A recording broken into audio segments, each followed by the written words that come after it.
जब भयो है।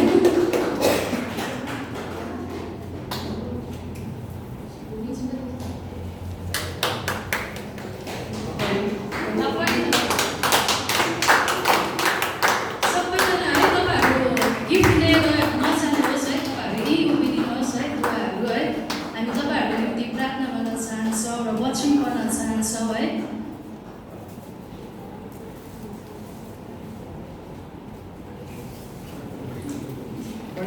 थप्पडी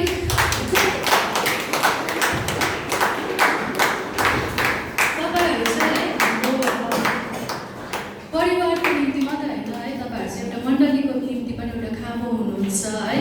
तपाईँहरूको कारणले गर्दा हामी निरन्तर ब्लेस्ड भएका छौँ है। आउने जेनेरेसनहरूको लागि तपाईँहरू एउटा गुड इक्जाम्पल हुनुहुन्छ है। अन्त म यसरी पढ्न चाहन्छु गन्ती छको है, दुईवटा मात्रै पद पढेर म है